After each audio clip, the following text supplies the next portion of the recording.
Señor, te alabamos, Señor, te bendecimos. Señor, queremos declarar nuestra alegria, nossa gratidão. Queremos, diante de Ti, nessa noite, confessar a nossa necessidade de Tua pessoa. Ao mesmo tempo, queremos te agradecer por tudo que o Senhor tem revelado ao nosso coração.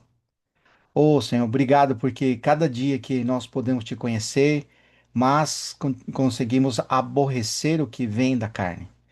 Como que o Senhor está fazendo cirurgicamente no seu coração essa divisão? Aquilo que não procede de ti, que procede do maligno e que vem disfarçado pela carne.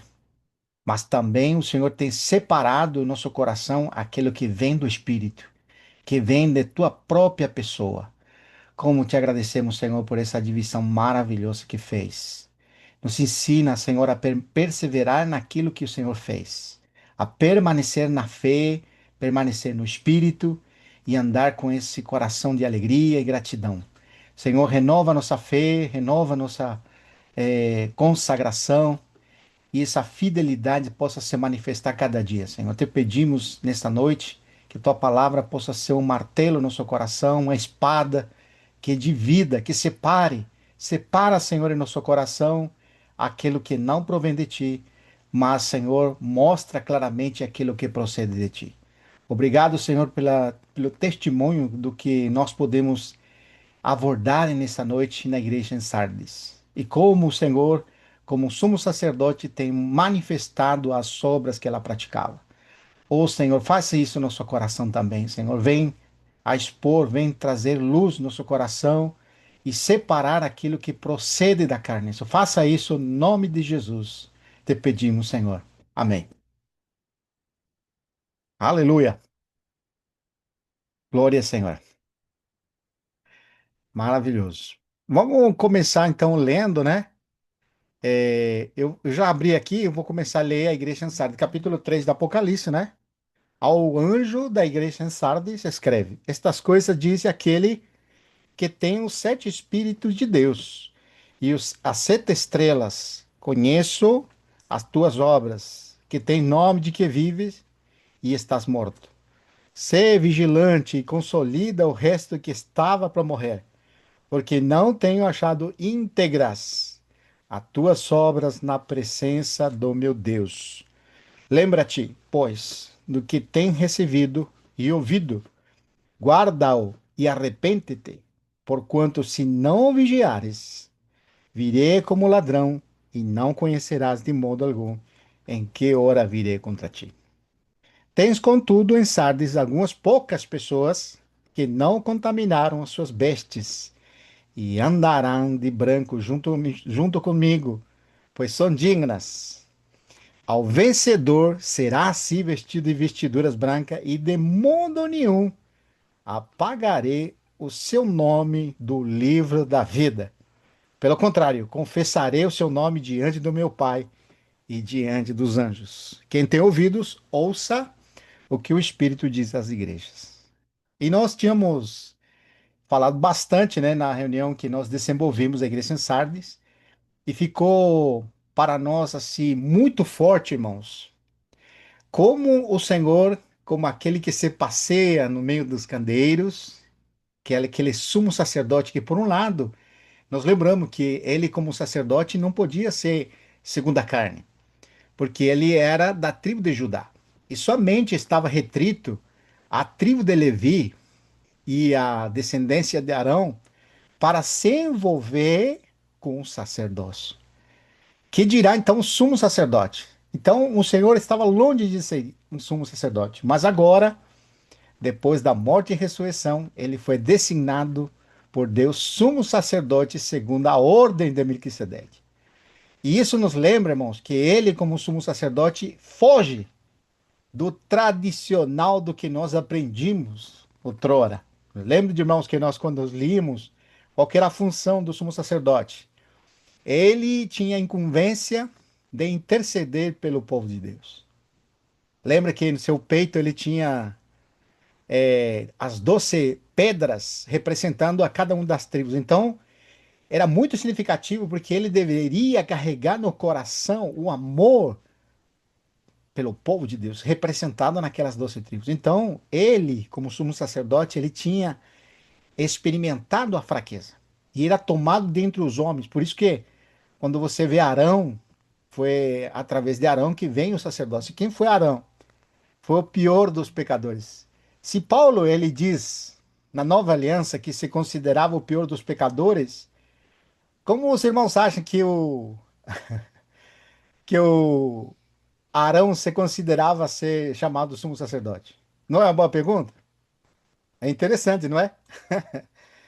Até porque, irmãos, é esse aqui, eu acho que é muito significativo, porque quando você vai no capítulo 4 de Hebreus, ali mostra que ele estava rodeado de fraquezas. Então, E outra coisa, alguém. Vitor, Sim, irmão, pode falar. outra coisa, que Paulo não se rebelou contra a administração de Deus. Isso. Arão, sim. Arão, sim. Mas quando ele fala pior dos pecadores, ele lembra que ele perseguiu a igreja. Ele participava na morte dos santos. Então, ele se considerava, embora talvez não foi diretamente, mas ele pegava cartas, né? Como por exemplo foi quando ele foi chamado, ele estava indo para prender os santos.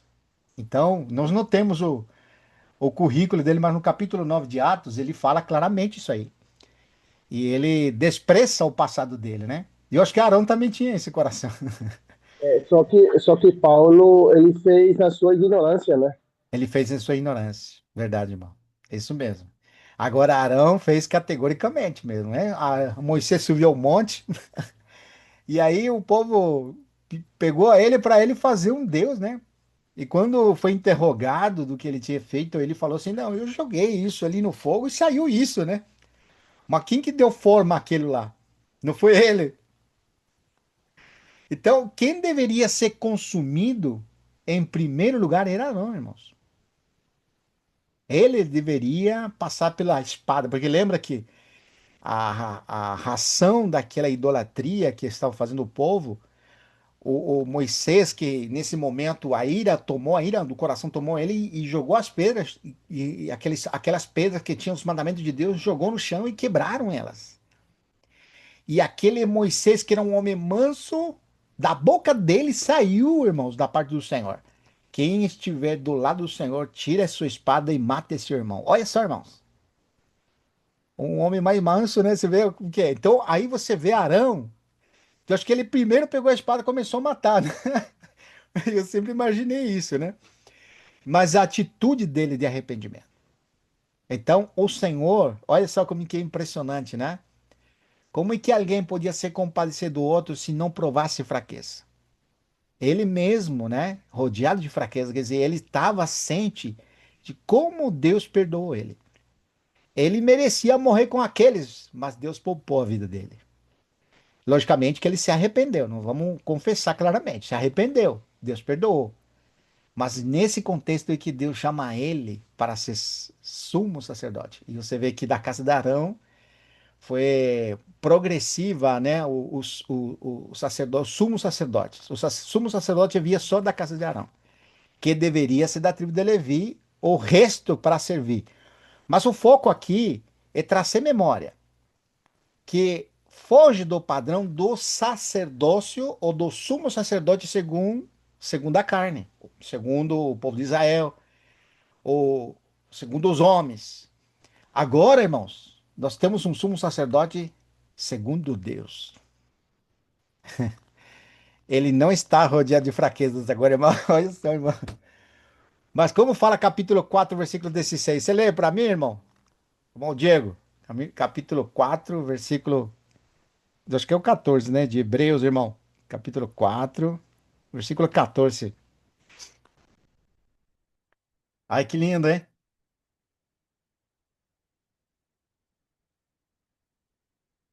Amén, hermano. Hebreos 4, 14 e 15, irmão. 14. 14 e 15.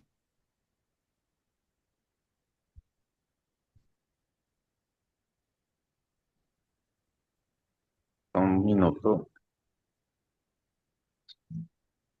Amén. Amém. Jesús, el gran sumo sacerdote. Por lo tanto, ya que en Jesús, el Hijo de Dios, tenemos un gran sumo sacerdote que ha atravesado los cielos, Aferrémonos a la fe que profesamos, porque no tenemos un sumo sacerdote incapaz de compadecerse de nuestras debilidades, sino uno que ha sido tentado en todo de la misma manera que nosotros, aunque sin pecado. Amém. Muito bom, né, irmãos? Temos tal sumo sacerdote. Esse é um lado da moeda, né? Sabe qual que é o outro, irmão? Ele é o juiz também, irmão. Então, ele, como juiz, agora ele pode apontar os erros da igreja, como foi aqui no caso da igreja em Sardes, né? Nós já falamos que as obras dela eram obras, como fala aqui no versículo 1, né? Nós lemos assim que o Senhor conhecia as obras dele, dessa igreja, e que tinha nome de que viva, mas estava morta. Então, as obras ficou patente na reunião, não eram obras feitas em Deus. E isso nós podemos retratar, irmãos, com Tessalonicenses, e vamos na leitura agora. Segunda Tessalonicenses, capítulo 1, versículo 3. Olha que importante, irmãos, as obras, porque eu fiquei refletindo sobre isso e a importância de nós entendermos o que significa as obras feitas em Deus. Nós temos um versículo em capítulo 3, não precisa ir lá, capítulo 3 de João, que diz, versículo 19, que diz assim que os homens maus não querem vir para a luz, para que suas obras não sejam manifestas. Mas aqueles que andam na luz, eles querem que suas obras sejam manifestas, porque suas obras são feitas em Deus. Então, em outras palavras, aqueles que estão andando ou permanecendo na fé, ou tendo a realidade de Cristo, as obras são feitas em Ele. Ele é autor das obras. Isso é muito retrato, porque quando nós lemos Filipenses capítulo 1, antes de ler esse versículo de Tessalonicenses, eu vou lembrar. É Filipenses capítulo 2, versículos 12 e 13, né? Paulo disse assim: Irmãos, como sempre obedecestes. Lembra dessa expressão? Não só na minha presença, mas muito mais agora. Ô, irmão Ronilson, olha aqui o nosso irmão Ronilson. Paz, meu Graça e querido. paz, amado irmão. Nós estamos falando agora do irmão, falando seu irmão deve estar viajando. Estou, Ah, estou no caminho de estrada, tá na estou estrada? viajando. Aí cheguei no Oh, lugar, e aí estou numa aproveitou. casa. E aproveitei um tempo aqui, enquanto eles fazem comida lá fora, eu estou aqui dentro. Oh, olha só, irmão, que alegria vê-lo, irmão. Amém. Ah, Maravilha, amém. nós estamos falando aqui retornando aqui na igreja em Sardes, né? E Aham. uma das peculiaridades da igreja em Sardes é que ela tinha obras. Mas a repreensão da parte daquele que se passeia no meio delas é de que ela tem nome de que vive, mas está morta. Então, na reunião anterior, nós mostramos que as obras que ela praticava não eram obras em Deus, eram obras mortas. E Uhum. isso me lembra capítulo 6 de Hebreus. Olha só que fala lá, irmãos. Capítulo 6 de Hebreus, versículo 1. Para lembrar só porque o irmão tá ali, né? Vamos reiterar isso aqui. Hebreus capítulo 6. Olha aqui que são obras mortas aqui. Por isso, versículo 1. Pondo da parte dos princípios elementares da doutrina de Cristo. Porque a doutrina de Cristo não são regulamentações ou não são leis. A doutrina de Cristo, irmãos, sabe como que é a doutrina de Cristo resumida? É permanecer nele e ele permanecer em nós. Então, quando alguém pergunta para o irmão qual é a doutrina de Cristo, você fala: a doutrina de Cristo é que ele permaneça em nós e nós nele. Ou você pode falar: é que nós permaneçamos nele e ele em nós. Essa é a doutrina de Cristo. Então, quando você tem a doutrina de Cristo, olha só como que vai continuar. Diz assim: deixemo-nos levar para o que é perfeito. E Colossenses capítulo 2 diz que nós estamos perfeitos em Cristo. Então, a doutrina de Cristo é nós estarmos nele e ele em nós. Então, nós manifestamos o que é perfeito. Olha só como continua. Deixemos-nos levar para o que é perfeito. Não lançando de novo a base do quê? Arrependimento de obras mortas. Agora sim.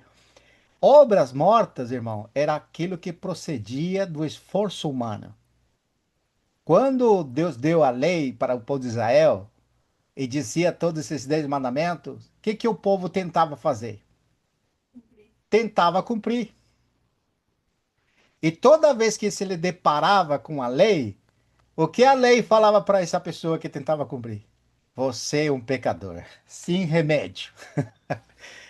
Não sei se o Senhor já falou isso para nós, mas toda vez que eu tento cumprir com meu esforço humano, com meu próprio esforço, eu sou um pecador declarado. Porque o único que faz a nossa tentativa de querer agradar a Deus por nossa capacidade é desagradá-lo. Paulo diz em capítulo 7, irmãos, ele disse que não conhecia a cobiça, até que a lei falava, não cobiçarás. E encontrava nos seus membros uma lei que o levava contra esse mandamento, a fazer o contrário. E nós lembramos uma criança, você fala assim, não toque! O que que a criança faz? Toca. Não meta o dedo ali! Pois que é uma reação, né? Falou que não, aí vai e faz. Nós somos assim. O homem nascido de Adão, ele está em rebelião contra Deus. Então, quando Deus deu a lei para, viu, Diego? Quando Deus deu a lei para o povo de Israel, não era para cumprir. Na verdade, como disse, era para que quando o Senhor Jesus viesse na plenitude do tempo e chegasse em Israel, encontrasse pessoas muito arrependidas, porque eles tinham a lei e ninguém podia cumprir a lei. A lei era tão alta o padrão, irmãos, que quando você se achava bom e cumpria alguns dos mandamentos, e você dizia, irmão, eu pelo menos não faço isso, não faço isso, não faço isso, né? Eu não roubo, não adultero e não faço mal para ninguém. Então a lei te pegava com um mandamento: amar a Deus. Você não conseguia amar a Deus, porque não conseguimos amar a Deus. Nós amamos, a máximo que nós amamos é a nós mesmos. E se você se enganava a si mesmo dizendo que você amava a Deus, então o Senhor ia falar para aquele jovem, né? Senhor, o que que tem que fazer para entrar no reino do céu? Lembra daquele jovem? E o jovem, tudo confiante, porque era uma pessoa boa e que guardava os mandamentos, o Senhor, uma só coisa lhe falou para mostrar que ele não amava a Deus. Quem estava pedindo para ele vender seus bens era Deus mesmo, irmão. Que estava no coração dele. A riqueza estava no Exatamente. coração dele. Então, ele amava riquezas. Olha só que impressionante, irmãos. Porque se ele amasse a Deus, ele não ia ter problema de vender todas as suas propriedades e repartir todos os seus bens e seguir aquele que amava. Mas ele não amava a Deus. Então, assim, irmãos, é quando o irmão Mauri chegou. Quando nós estamos diante da lei, o único que ela faz, o que que faz a lei? A lei traz o pleno conhecimento do pecado. Isso faz a lei, irmão. Então, diante disso, irmãos, deveria, na plenitude do tempo, quando o Senhor chegou, encontrar pessoas humilhadas e contritas. Mas isso que o Senhor achou, irmãos? Não, E ainda, achou ainda fala que a força do pecado é a lei. é a lei. Muito bem lembrado, irmão. 1 Coríntios capítulo 15, versículo 53. Irmão, você sabe que, olha como que é o engano do pecado, irmãos. O engano do pecado te faz acreditar que você está bem e que você tem muitas sobras para apresentar para Deus. É o que a igreja em Sardes tinha, né? Muitas obras. Mas ali, irmão, estava aquele que tem os 7 espíritos diante dele. Aquele que tem os 7 espíritos. Não são 7 espíritos, mas são 7 manifestações dele. Olha só que impressionante, irmão. Ele é a sabedoria, irmãos. Ele é o conhecimento. Ele é a piedade. Ele é a bondade. Tudo aquilo que o Espírito se manifestou quando ele estava, era o Espírito nele sendo manifestado. E logicamente, irmãos, nós não estamos dizendo que nós vamos imitar o que o Senhor fez. nós vamos a viver aquele que realizou a obra de Deus. Essa é a distinção que nós queremos apresentar nessa noite. Irmãos, voltando de novo, porque o tempo vai rápido, nós vamos voltar fazendo um parêntese aqui na igreja em Tessalonicenses, capítulo 2, e nós queremos mostrar esse princípio, né? Quando a nós, por que que as obras são feitas em Deus e quando as obras não são feitas em Deus? Isso é uma coisa que nós precisamos ir no ponto raiz. Então vamos usar como exemplo a igreja em Tessalonicenses, capítulo 2, versículo 1, versículo 3. Segunda Tessalonicenses, capítulo 1, versículo 3. Olha só que impressionante, irmãos.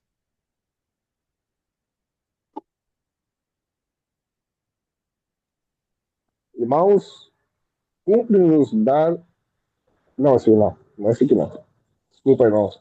É primeira Tessalonicenses ou segunda? Segunda, irmão, segunda mesmo. Então tá certo. Irmãos, cumpre-nos dar sempre graças a Deus no tocante a vós outros, como é justo, pois a fé cresce sobremaneira, e o vosso mútuo amor de uns para com os outros vai aumentando. Pode Quatro, ler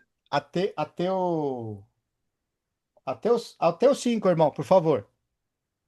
a tal ponto que nós mesmos nos gloriamos de vós nas igrejas de Deus, à vista da vossa constância na fé, em todas as vossas perseguições e nas tribulações que suportais.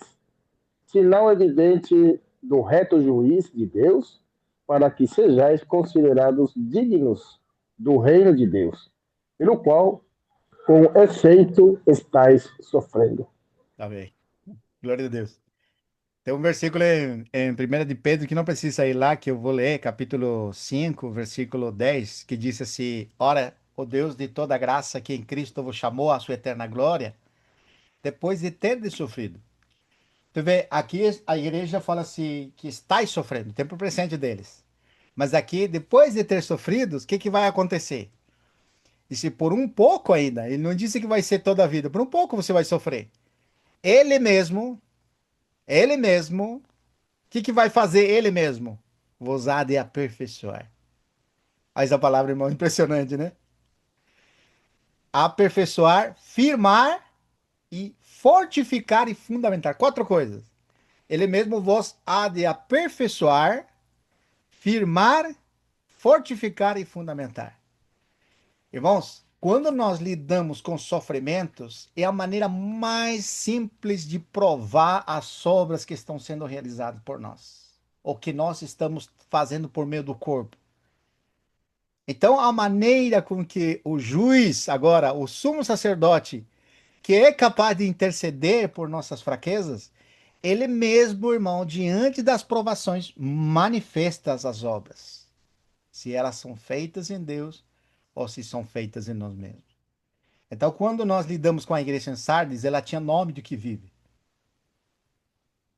mas na verdade estava morta, porque as obras diante da provação manifesta que as obras são feitas em Deus ou são feitas procedente da carne. E, irmãos, você vê como que é o contraste. Eu trouxe aqui esse exemplo da igreja tessalonicense porque o aspecto positivo das obras feitas em Deus.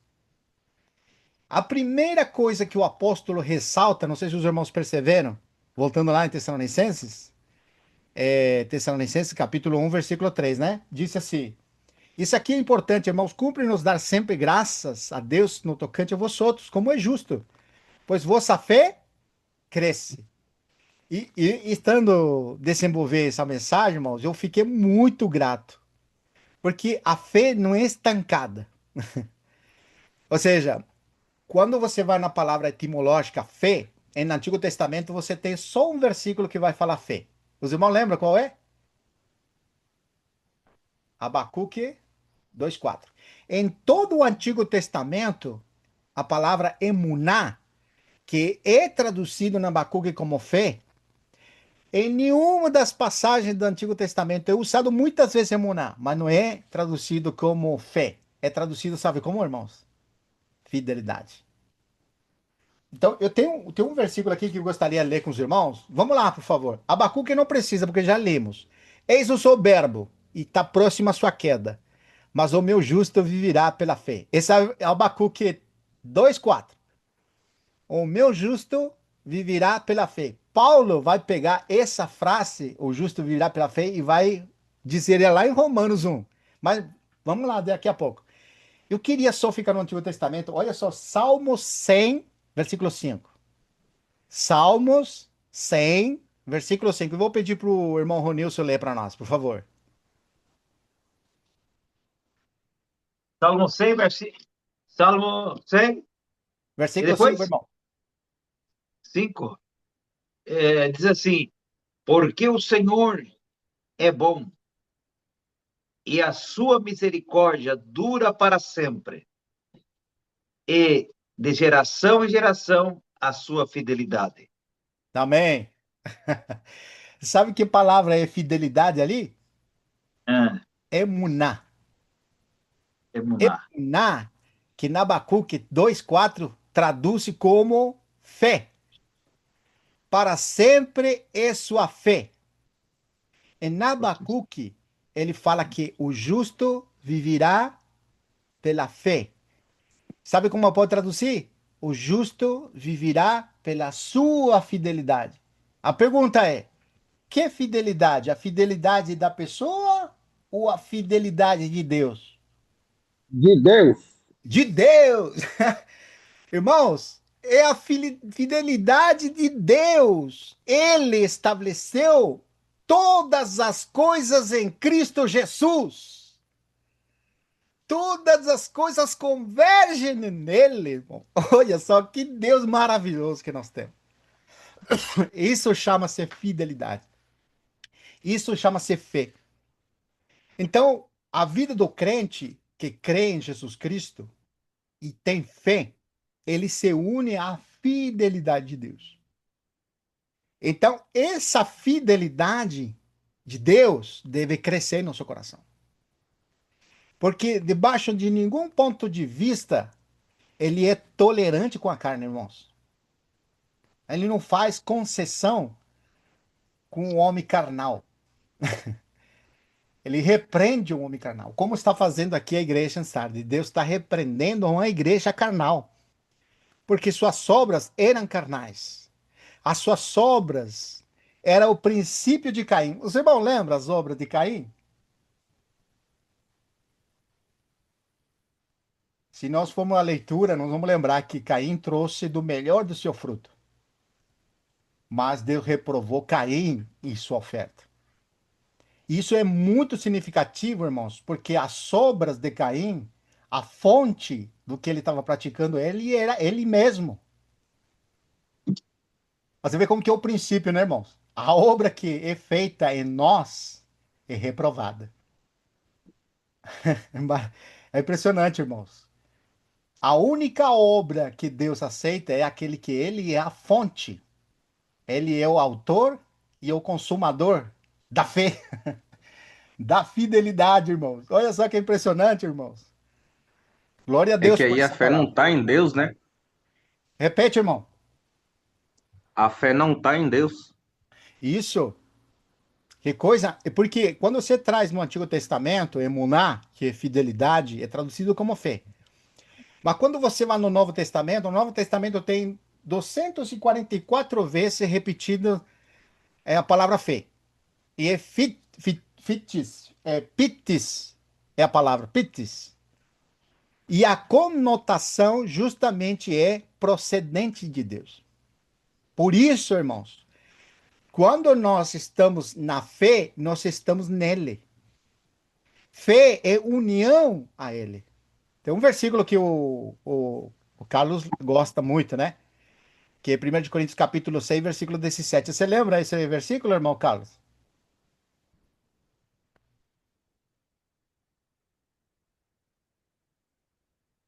7. 1 de Coríntios Que capítulo que é? capítulo 6, 17. Você lembra? Decora assim ou não? Não. O Aquele Senhor é que o se, Espírito? aquele que Aquele que se se une ao une. Senhor. Isso. Ao Senhor, o Espírito é com ele. Aí. Sim. Então, o versículo está dizendo aquele que se une ao Senhor. Você vê que a ação é nossa. Nós fazemos a escolha de nos unir ao Senhor. Mas quando você vai em Romanos capítulo 6, versículo 5, ele diz que aquele que se une a Cristo na sua morte. Então, E fé, Romano também fala que ele nos enxertou. isso, irmão. Exatamente. Por isso que eu uso João 15, né? Os irmãos lembram muito categoricamente a figura da fé. É aquela videira representando ao Senhor Jesus e a nós os ramos, né? Aquele. é, Aqui o Carlos disse raiz, palavra derivada de amaná, de emuná, exatamente. Mas você vê, irmão, é interessante porque no João 15 ele diz: aquele que permanece em mim e eu nele, esse que dá fruto. E antes do irmão Amauri entrar, nós falamos assim: qual que é a doutrina de Cristo? Você lembra, Diego? Nós falamos, repete para o irmão Amauri que ele não viu. Você lembra? Desculpa, irmão, repete, pode repetir? Lembra que nós falamos assim, a doutrina de Cristo ali falava em Hebreus, Hebreus 6, 6:1. E aí eu expliquei para os irmãos o que que era a doutrina, a doutrina de Cristo. Você lembra? Não, já me perdi aqui. Bom, e é bom que você não lembra, Desculpa, irmão. porque Permanecer nele e ele permanece em nós. isso, irmão, aleluia. Isso é bom porque repetir, meu irmão. Você vê, o versículo diz: deixemos-nos levar pelo que é perfeito. Mas antes de você se deixar levar pelo que é perfeito, você tem que andar na doutrina de Cristo. Então, o que o versículo 6 está dizendo é que você tem que estar permanecendo nele e ele em você. Isso é a doutrina de Cristo. Então, se alguém pergunta para você, o que que é a doutrina de Cristo? Você pode falar assim, sem sombra de dúvidas. Eu estar nele e ele estar em mim. E como consequência, irmãos, damos muito fruto. Como consequência, as obras que nós praticamos são obras feitas em Deus. Você viu que impressionante? Por isso você se deixa levar por aquilo que é perfeito. Paulo diz em Filipenses, nós que somos perfeitos, ele diz, não que já tenha alcançado, por isso que nós usamos esse aqui, Tessalonicense, voltando de novo lá, irmão. Esse é o versículo de saída, né? 2 Tessalonicenses, capítulo 1, versículo 3. E disse assim: irmãos, comprem-nos sempre dar graças a Deus no tocante a vosotros, como é justo, pois a vossa fé cresce sobremaneira. Olha só, irmão.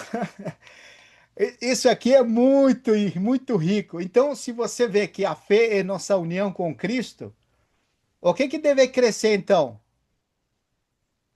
Essa realidade. Cristo, Cristo deve crescer em nós. Essa realidade de que nós estamos nele e ele está em nós deve ir aumentando, aumentando em nós. Agora, você já percebeu, irmãos, quando nós estamos assim meio desanimados? O que que mais você é levado a questionar na tua mente? Não é se eu estou na fé mesmo?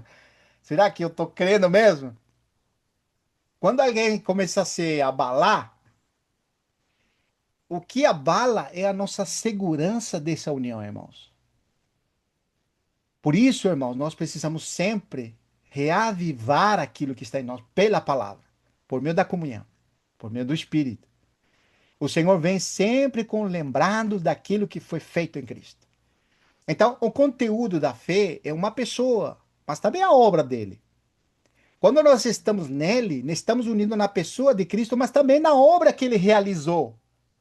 Por isso que, quando você vai em Romanos 10, eu não sei se o 10, 13, que diz assim que a fé vem pela pregação, vem pela palavra, e a palavra de Cristo, uma coisa assim. É. Aí, a Lília lembrou. A fé vem pelo ouvir e ouvir a palavra de Deus, de Cristo. Não é a palavra de Deus, é a palavra de Cristo. Por que que a fé vem pelo ouvir e ouvir a palavra de Cristo? porque está envolvido não somente a pessoa de Cristo, mas a obra dele. Então, à medida que aumenta em nosso coração a pessoa de Cristo e a obra dele, então pode se manifestar o que os tessalônicas estão experimentando. Olha só, irmãos. Paulo está elogiando os irmãos e diz assim: é justo, porque vossa fé está crescendo sobremaneira. Não é uma exageração falar isso, irmão. É porque é assim. Normalmente nós temos a tendência de pensar, né? É um irmão novo, né? Não fala assim, irmão novo. Você já falou, Diego, irmão novo? Ele é irmão novo. Ya, Mas tem irmão novo que a sua fé é sobremaneira maior do que os outros, às vezes, né? Às vezes, é isso que está ressaltando aqui, porque os tessalônicas, em pouco tempo, eles mostraram fé sobremaneira. Essa fé que aumenta. Lembre, irmãos, fé é união com Ele. É permanecermos nele e Ele nós. Isso é fé. É a fidelidade do que Deus realizou.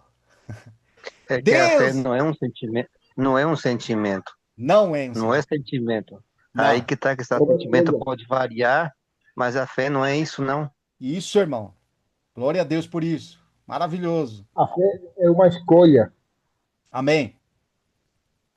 Muito bom. Você vê aqui na leitura, né? Tem duas coisas que crescem. Aqui no versículo ele diz que a fé cresce, mas também cresce o amor uns para com os outros. E vai aumentando. Olha só, irmão. Isso me lembra o versículo que o irmão Mauri leu na reunião anterior de 2 de Coríntios, capítulo 8, né, irmão Mauri? Você lembra? Desses irmãos que rogaram ao Senhor, né? Rogaram a Paulo. Lembra, irmão? É, eu lembro, irmão. Os irmãos lá da Macedônia, né? Sim. E eles Quer ver? rogaram, acima de suas posses, participar da graça de ofertar para os santos, daquilo que eles estavam pedindo. Capítulo 8 está pedindo oferta pelos irmãos em Jerusalém, né? Que estavam sendo perseguidos. E Paulo estava Aqui, recoletando. E esses irmãos eram pobres. Mas acima de sua pobreza, rogaram a Paulo que não deixasse fora de participar dessa graça. Olha só, irmão. amém. Isso É não é porque ele aumento. ali É. declara de que eles primeiramente se doaram ao Senhor. Isso, irmão. Bem lembrado, irmão. Obrigado por essa frase. Se doaram ao Senhor. Olha só, irmão, que impressionante. Então, você vê, a fé aumenta, mas aqui também aumenta quando aumenta a fé. O amor uns com os outros, irmão. Verdade. Isso é maravilhoso, irmão. Eu vejo assim, que quando nós estamos nele e ele está em nós, lembra que o Senhor falou para os seus discípulos? Se tem amor uns para os outros, o mundo saberá que sois meus discípulos. Olha só que impressionante, irmão. É maravilhoso, né? O Carlos escreveu aqui: a fé deve ser completada com uma lista de qualidades que se desenvolvem progressivamente. Amém. Pode falar, irmão Mori. É, aqui o versículo fala que porque no capítulo 8, porque no meio de muita prova, Sim, de tribulação, quer dizer, ali não está tendo bonança, né? Manifestar a abundância de alegria e a profunda pobreza deles, né? Poderia falar, não, esses irmãos não precisam ofertar que não tem dinheiro. sim. Verdade, irmão. Fala que Impressionante. superabundou em grande riqueza da sua generosidade, Aleluia. porque eles testemunham eu na medida das suas posses e mesmo acima delas se mostraram voluntários, Amém. pedindo com muito rogos a graça de participarem da assistência Ao dos Senhor. santos. Aleluia. Glória a Deus. Amém. Maravilhoso. Obrigado, irmão. Você vê que aqui, voltando na leitura de Tessalonicenses, a gente precisa perceber aumento, né? Na vida nossa com Deus, irmão, deve aumentar. Então, quando uma pessoa fica estacionada e não começa a aumentar a fé, nenhum amor uns aos outros, é um sinal evidente, irmãos, que nós precisamos parar tudo. Eu acho que o Senhor sempre vem com essa advertência para nós. Quando nós temos certa satisfação interior, é perigoso. porque às vezes fica escondido aquilo que Deus quer mostrar. Eu sempre tenho aquela figura de, apesar de que Saul não estava convertido ainda, mas ele estava servindo a Deus, prendendo os cristãos, né? Olha a contradição ou a cegueira de alguém que persegue aqueles que são de Deus, achando que aquilo é para Deus. Não é Ou seja, Saul, irmão, é Saulo. Saulo, perdão, obrigado, irmão. Saulo perseguia a igreja achando que estava fazendo para Deus. E o Senhor Jesus disse isso no capítulo 16 de João. Os irmãos lembram? Isto eu vos digo para que não vos escandalizeis. Por quê? Porque eles, essas pessoas, eles vos perseguirão e vos matarão, julgando com isso atribuir culto a Deus. Olha só, irmãos. Mas isso farão porque não conhecem a Deus nem a mim. Então você vê como que é a cegueira espiritual o contrário de alguém não avançar espiritualmente ou não progredir na fé e no amor é enganação, irmão, se enganando. Por isso é que nós temos o sumo sacerdote que vem falar conosco, vem falar em nosso coração e não nos deixa ficar nas sobras mortas que procedem da carne. Prosseguindo aqui, versículo 4. Nós lemos 3, né? Agora 4. Tal ponto que nós mesmos nos gloriamos de vós nas igrejas de Macedônia, nas igrejas de Deus, visto que vossa constância e fé, olha só, constância e fé em todas vossas perseguições que e nas tribulações que suportais. Versículo 5. Sinal evidente do reto juízo de Deus, para que sejais considerados dignos do reino de Deus. Olha só. E quando você, irmãos, não sei se o irmão lembra Lucas 17:5, né? Os discípulos, eles vieram contentes. O Senhor mandou eles de dois em dois a pregar, né? E aí eles voltaram e ficaram contentes porque os espíritos se submetiam a eles, né? Lembra que o Senhor falou para eles? Não se alegrem porque os espíritos se submetem a vocês. Alegrem-se porque seu nome está escrito no No livro livro da da vida. vida. Olha, que impressionante, irmão. Você vê, olha como que é impressionante isso aqui, porque sinal evidente de juízo de Deus, para que sejais considerados dignos do reino de Deus. E aqui, irmãos, entra o lineal do que nós estamos querendo desenvolver. As obras que são feitas em Deus nos levam para o reino de Deus. As obras feitas na carne vão se manifestar para juízo para nós. Se nós hoje nos arrependemos, como é dito para a igreja em Sardes, então nós podemos, como disse, nos arrepender do que nós estamos vivendo. Como disse a repreensão, né? Voltando lá, Apocalipse, por favor, irmãos. Capítulo 3, né? Nos lembramos, e já falamos que o Senhor repreendeu eles, falou que tem que ser vigilante, né? Consolida o resto que está para morrer, porque não achei íntegras as tuas obras na presença de Deus. E aqui, irmãos, esse é o versículo 2. Lembra, irmãos, que nas outras repreensões que o Senhor fazia para as outras igrejas, tinha obras que Deus não estava agradando, mas tinha obras que Deus se agradava e elogiava, como a igreja em Éfeso, né? Não foi assim? E a igreja em Tiatira também tinha obras. Ou seja, você vê várias coisas. Mas aqui em Sardes não tem nenhuma obra que Deus elogia. Pelo contrário, repreende pelas obras que eles estão praticando. Ou seja, eles estão num total desagrado da parte do Senhor. Não tinha nada que podia ser resgatado. O único que é resgatado é alguns irmãos, entre eles, que não contaminaram suas vestiduras. Olha só que impressionante isso aqui. Um pouquinho mais embaixo, diz assim, versículo 4. Tendes, contudo, em Sardes umas poucas pessoas. Olha só, está dizendo poucas pessoas que não contaminaram suas vestiduras e andarão de branco junto comigo, pois são dignas.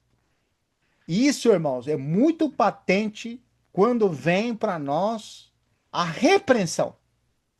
Porque nós sempre falamos assim, por exemplo, se alguém dá um copo de água para você, mas vou colocar só uma gotinha de esgoto, de água de esgoto, só uma gotinha muito pequena, e na frente tua coloca só um pouquinho. O que que acontece num copo de água? Essa gotinha desaparece, não desaparece? Você vai olhar assim e não consegue ver preto nenhum. Mas eu pergunto para os irmãos, você tomaria essa água? Fica tudo contaminado. Vendo não, né? Igual aquela gota sanitária, né? Isso, Que boa, né? exatamente. Então, o que o senhor está falando aqui, irmãos, lembra que na igreja em Tiatira o senhor tinha olhos como chama de fogo? Então, é a mesma maneira que ele está dizendo aqui, está dizendo de outra maneira. Está dizendo, não tenho achado íntegra as tuas obras diante de meu Deus. E eu frisei essa palavra íntegras. Sabe o que significa, irmãos? Plerou. Essa é a palavra grega, né? Íntegras. Mas sabe o que ele traz? Não andar diante dele. Significa íntegra. Ou seja, você volta de novo a João 3, versículo 19, quando disse que aqueles que andam na luz, ou aqueles que amam a luz. Lembra? Aqueles que não amam a luz, não querem vir para a luz para que suas obras não sejam manifestas. Mas aqueles que são íntegros aqui e andam diante de Deus na luz, suas obras são manifestas, porque são feitas em Deus. Olha só, irmãos. Então, o Senhor, irmãos, como chama de fogo, ou como aquele que se passeia no meio dos candeeiros, ou como aquele que tem os sete espíritos, traz em evidência que aquelas obras são obras feitas na carne. E nós deixamos muito claro na reunião anterior, mas é bom repetir. Agora, o que me ganhou, irmãos, nessa abordagem é o versículo 3 do capítulo 3. Olha só. Lembra-te, pois, do que tem recebido. Isso, irmãos. Eu- olha o que o Senhor fala para a igreja, irmãos. Lembra-te, pois, do que tem recebido, irmão. O que que nós temos recebido, irmãos? Oh, meu Deus do céu. É maravilhoso, irmão. O reino de Deus não é comida nem bebida, mas é justiça e paz. Olha só, irmão, em quem? No Espírito Santo. Olha só, irmão. Que glorioso, irmãos. Como que o Senhor vem nos lembrar, irmãos, daquilo que foi realizado em Cristo. Irmãos, às vezes parece cansativo. Não, mas eu já sei que Jesus morreu na cruz e que ele ressuscitou e que agora ele é Espírito. Eu sei que agora eu sou filho de Deus. Mas, irmão, o Senhor vem nos lembrar, irmãos, que nada está feito em nós. Nada ocorreu em nós, irmãos. Nós somos carne. Se não for que nós estamos no Espírito, nós estamos perdidos, irmãos. E você entende a gravidade de você deliberadamente escolher andar na carne? Lembra aqui capítulo 10, versículo 26 de Hebreus? Olha o que diz. Hebreus, capítulo 10, versículo 26. Olha o que diz. Ó, Diego, esse aqui é forte, hein? Tem que sentar na cadeira, porque é forte, hein, Diego? Porque se vivermos deliberadamente em pecado, olha essa expressão. Depois de termos recebido o pleno conhecimento da verdade, já não resta sacrifício pelos pecados. Ainda diz o 27, pelo contrário, certa expectação horrível de juízo e fogo vingador prestes a consumir os adversários. E se misericórdia morre pelo depoimento de duas ou três testemunhas, quem tiver rejeitado a lei de Moisés, lembra? De quanto mais severo castigo julgai vós será considerado quem? Aquele que calcou os pés do Filho de Deus. Olha só, irmãos. E profanou o sangue da aliança, ou com qual foi santificado, e ultrajou o Espírito da graça. E tem um versículo em Gálatas 6, né? De Deus não se sombra. Lembra disso? Aquele que semear para a carne, dela cegará a corrupção, morte. mas aquele que semeia para o espírito cegará a vida eterna. Então, irmãos, por isso que quando vem a repreensão, é para nós, é como se fosse um espelho, né? Eu fiquei muito impressionado com a expressão pés de bronze. Lembra que em capítulo 1, João descreve aquele que ele viu e cai como morto, mas seus pés eram de bronze. E nós postamos no grupo um versículo que disse que ele está na frente como aquele que trabalha com bronze. Eu não lembro, fugiu a palavra. Não é Orive que trabalha com ouro, né? Mas com prata tem outro nome. Ele está como aquele que trabalha com prata. Você sabe como que você purifica a prata? Como você sabe que já está purificada a prata? É com fogo, né? Mas quem trabalha com prata, ele está diante da prata. E está sendo purificado, né? Com muito fogo. Mas como que ele sabe que está pronto? Porque ele consegue se ver no espelho. É como um espelho. Aí está pronto. Por isso, quando você vai em capítulo. Em 2 Tessalonicenses, capítulo 3, versículo 18, diz: E todos nós com o rosto desvendado, como por espelho, somos transformados de glória em glória, a sua própria imagem. Não é glorioso, irmãos? Ô, irmão, eu falo para você, irmão, eu não consigo avançar, é muito rica a palavra, mas vamos continuar, porque aqui tem um, para terminar, né? Porque já estão às 9, já foi, né? Voltando de novo, vamos lá, irmão, por favor. Capítulo 3, versículo 4, nos limos. Ó, versículo 5 agora. O vencedor será assim vestido de vestiduras brancas e de modo nenhum apagarei seu nome no livro da vida. Então nós sabemos que a roupa branca é a justiça, né? Paulo ele diz, capítulo 3 de Filipenses, os irmãos lembram? Versículo 7. Capítulo 3 de Filipenses, versículo 7. Olha o que Paulo diz, irmão. Depois que ele dá um currículo, que se alguém pode confiar na carne, ele muito mais. Ele era uma pessoa muito correta. E se avantajava com muitos aí. Ele é uma pessoa disciplinada, uma pessoa correta. Enquanto a lei ele era celoso, enquanto a lei era irrepreensível, e ainda era, enquanto ao selo, era perseguidor da igreja. Mas olha o que fala no 7. Mas o que para mim era lucro, que é esse currículo que ele tem diante dos homens, o que para mim era lucro, isto considerei perda por causa de Cristo.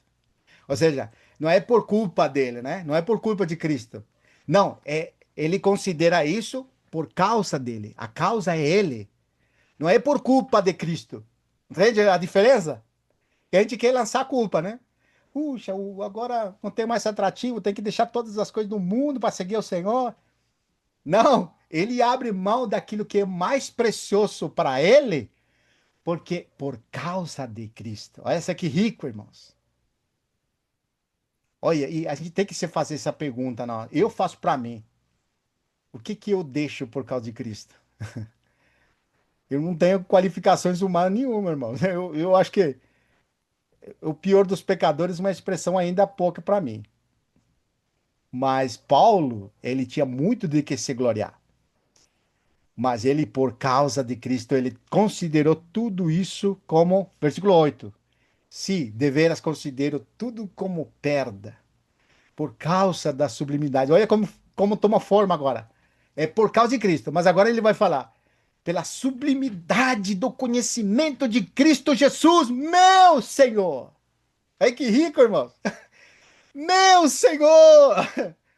Maravilhoso, irmãos. Por amor do qual perdi todas as coisas e as considero como refúgio, como estiércol para ganhar a Cristo.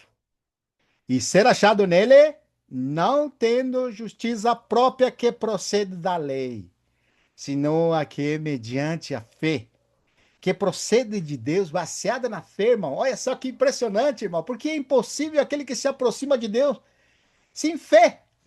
Porque aquele que se aproxima de Deus, creia que ele existe, que é galardoador dos que o buscam. Olha só qual que é a base, irmão. Para nós termos a realidade de estarmos em Deus é porque estamos em Cristo.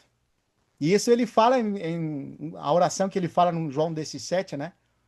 E em João 14 também vai dizer: naquele dia sabereis que eu estou no meu Pai e vós em mim. E no capítulo 17, na oração, diz, quando fala da unidade, para que eles sejam um, assim como nós. Tu em mim e eu em ti.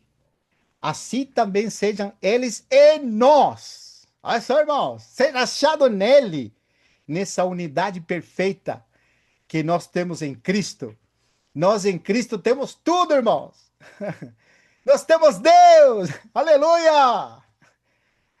Que procede da lei, senão que mediante a fé em Cristo Jesus, que procede de Deus baseada na fé. Versículo 10. Para conhecer o poder da sua ressurreição e a comunhão dos seus sofrimentos, conformando-me com ele na sua morte. Olha só, hoje para nós, irmão, estar unido a Cristo na sua morte. Mas se nós perseverarmos unidos na sua morte, que é fazer a vontade de Deus, então quando ele se manifestar, então seremos manifestados com ele na glória. E como disse a primeira de João, capítulo 2, versículo 18, acho que é. Para que não nos envergonhamos, para que não nos afastemos envergonhados. Permanecer em Deus, diz assim, versículo. Permanecer em Deus. Diz assim, vou lá. 1 de João, capítulo 2, versículo 28. Filhinhos, ele usa a expressão João aqui. Filhinhos, agora, pois, permanecei nele. Para que quando ele se manifestar, olha, tenhamos confiança e dele não nos afastemos. E eu termino com esse versículo aqui, irmãos, que eu fiquei muito impressionado. Esse versículo aqui de Apocalipse 3, né? Olha só, irmãos.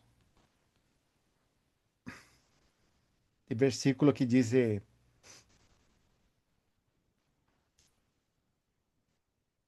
versículo 5. O vencedor assim será vestido de vestiduras brancas. Nós já falamos sobre isso, né? Que será achado nele. Essa é a vestidura de justiça, a justiça que procede da fé.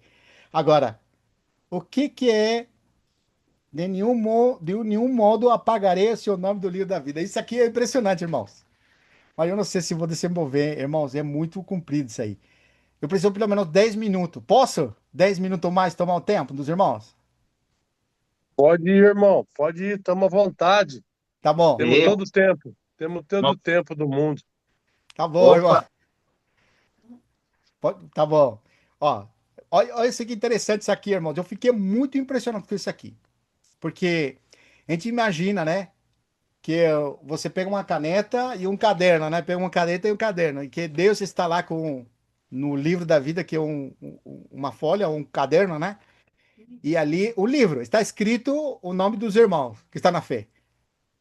De repente, aí você vacilou, alguma coisa, você vem com borracha, né? Apaga. Não é assim.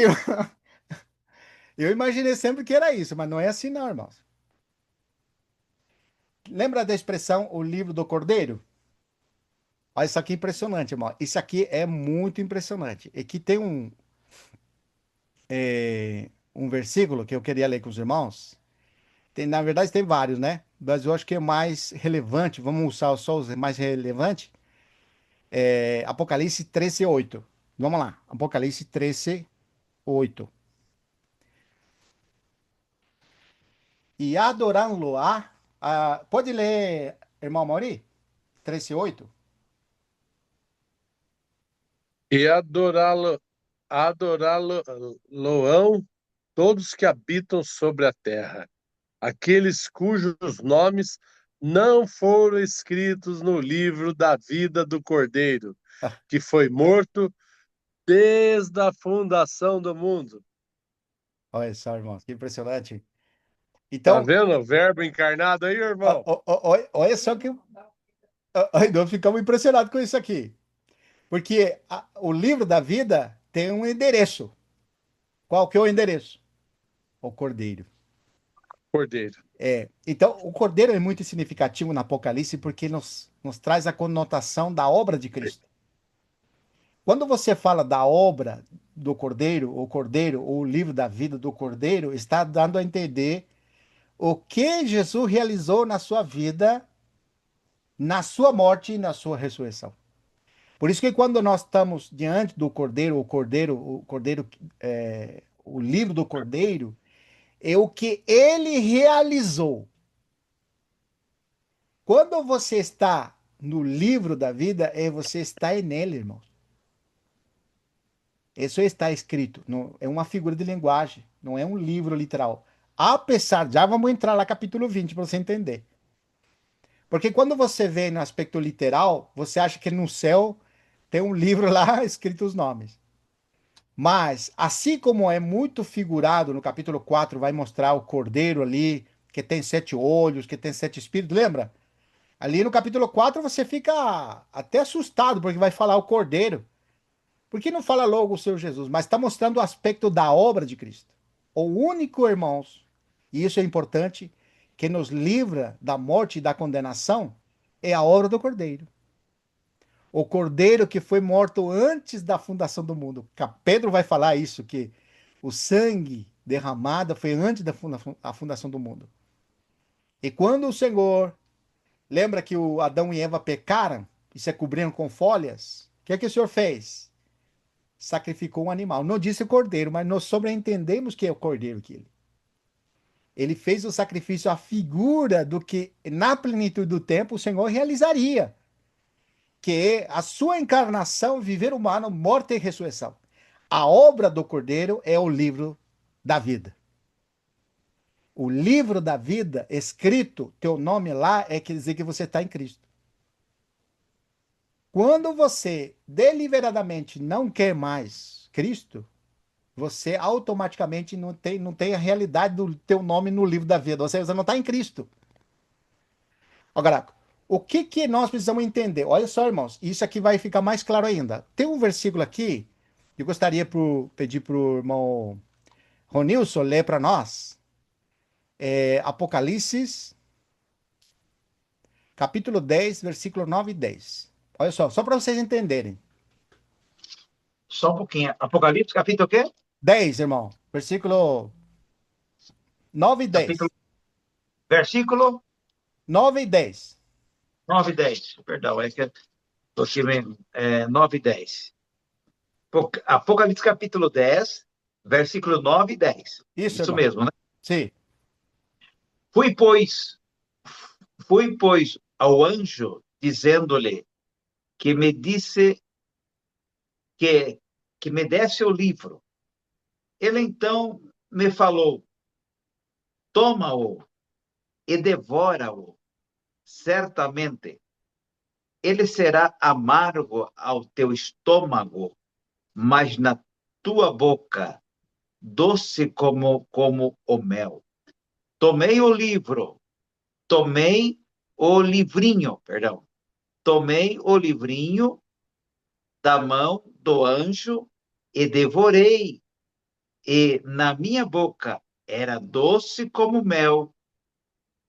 Quando, porém, o comi, o meu estômago ficou amargo. Amém. Obrigado, irmão. O Genaro, você pode ler Jeremias 15, 16?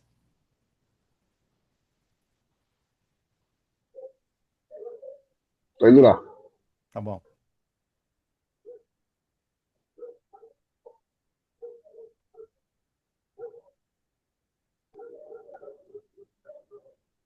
Jeremias.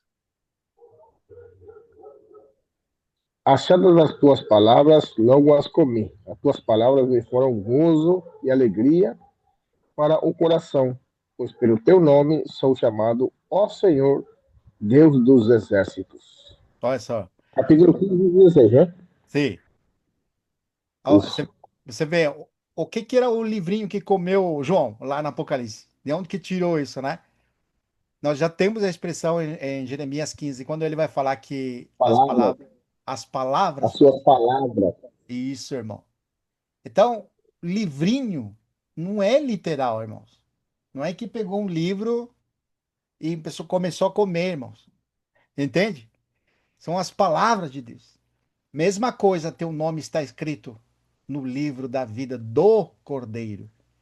Em outras Igual, palavras, igual o Samuel, quando foi chamado, sim, ele não deixou cair nenhuma das suas palavras, né? E Isso, palavra não é aquelas palavras folhas. isso. Não é folha. É Muito palavra bem, falada de Deus. muito bem. E agora nos lembra João, capítulo 14, versículo 23. Lembra, os irmãos? Aquele que me ama, ou aquele que guarda as Guarda, minhas palavras, lembra? será E amado por mim. meu Pai o amará e viremos para ele, faremos nele morada. Você vê, irmão? O que que é o Ah, livro da você vida? embora. Amém. Não, não é impressionante? E o Senhor falou assim, capítulo 8 de João, versículo 30, se guardarem meus mandamentos. Amém. Ele fala isso. Você vê, se guardarem meus mandamentos, ou seja, o que que é o livro da vida? É nós fazermos a vontade de Deus, irmãos. Olha como continua ainda. Isso aqui é muito importante essa abordagem, porque nos traz uma conclusão mais detenda ainda. Porque está relacionado totalmente com a salvação. Nada está feito em nós. Nós precisamos perseverar na obra realizada em Cristo. Foi perguntado para o Senhor no capítulo 6, versículo 23. Quais são as obras de Deus para que a pratiquemos? Lembra disso? Qual foi a resposta? Versículo 25. A obra de Deus é esta, Isso. que O quê? creiai, que Aí. creiai naquele que por ele foi enviado. Aleluia! Olha Amém. só, irmão. Então, irmãos, o nosso nome escrito é nós fazermos um com o Senhor. Nos tornamos um com Ele. Permanecendo nele, Ele em nós, fazendo Sua vontade. Amém. Vitor, lembra esse versículo que você citou agora, João 6? Sim, Perguntaram a Jesus quais são as obras sim, em exatamente. plural. Aí. E E o Jesus Senhor? respondeu em singular. Singular. Muito bem lembrado. Aleluia. Muito bem lembrado, irmãos. Que impressionante, né? A obra é A a obra obra, que é doutrina de Cristo. que é a doutrina de Cristo. Aleluia. Aleluia, aleluia. É impressionante, irmãos. Tem ainda mais, ó, quer ver? Então, o livrinho que João comeu, né? E foi amargo no seu estômago, mas foi doce na boca. É a mesma coisa assim. Quando você ouve uma mensagem que você vibra, puxa, que palavra! É doce, né? Mas na hora de praticar, aí que vem o problema. Aí é amargo, porque requer nós negarmos a nós mesmos. Se alguém quer vir após mim, negue-se, negue-se a si mesmo. É Tome na sua cruz. digestão, né? Na Oi? digestão, na assimilação. É na digestão, na assimilação. Porque a palavra de Deus é assim, ele tem dois lados, né? Por um lado, ele vai trazer salvação, né? A mesma palavra que para um é salvação, como que é para o outro, irmão, que está ouvindo, que não crê? Juízo, condenação. Por isso que todo aquele que não crê já está condenado, porque rejeita a justiça que provém de Deus, como fez Israel. Eles estabeleceram sua própria justiça e desprezaram a justiça que vem por Deus. E isso, irmãos, é o que nós nunca podemos incorrer. Que o Senhor guarde nosso coração para sermos aqueles que perseveremos até o fim nas suas obras, obras realizadas nele. Ó, a igreja em Sardes teve a oportunidade de se arrepender. E aí nós não sabemos qual foi a reação deles, mas essa palavra é para nós agora, né? Eu termino dizendo o seguinte, ó, irmãos, olha que lindo isso aqui. É, esse versículo aqui é extraordinário.